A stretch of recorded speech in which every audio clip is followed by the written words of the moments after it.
ఎందుకు ఒక తల్లి తన సొంత కొడుకుల్ని 7గురిని ఒకరి తర్వాత ఒకరిని నదిలో ముంచేసింది? ఇది శాంతన మహారాజు కథ.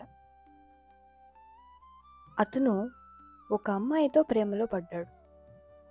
ఆమె అతన్ని పెళ్లి చేసుకోవడానికి ఒకే ఒక భయంకరమైన షరతు పెట్టింది. నేనేం చేసినా నన్నెప్పటికీ ప్రశ్నించకూడదు. ప్రేమలో మునిగిపోయిన ఆ రాజు సరే అన్నాడు. వాళ్ళకి మొదటి కొడుకు పుట్టాడు. వెంటనే ఆమె ఆ బిడ్డని నదికి తీసుకెళ్లి ముంచేసింది. శాంతన మహారాజు గుండెలు పగిలిపోయాయి. కానీ ఇచ్చిన మాట కోసం ఏమీ అనలేకపోయాడు. రెండో కొడుకు పుట్టాడు.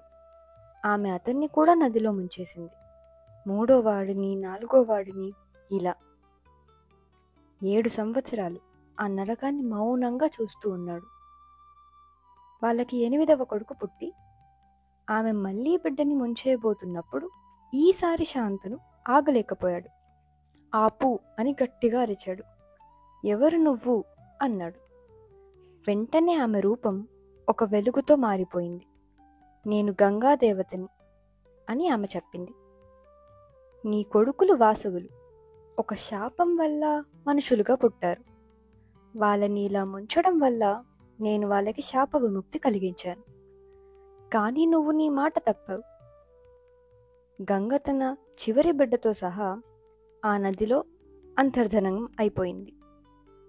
కానీ ఈ అబ్బాయి ఒకరోజు తిరిగి వస్తాడు మరియు చరిత్రలోనే అతి భీషణమైన ప్రతిజ్ఞ చేస్తాడు అని చెప్పి వెళ్ళిపోయింది.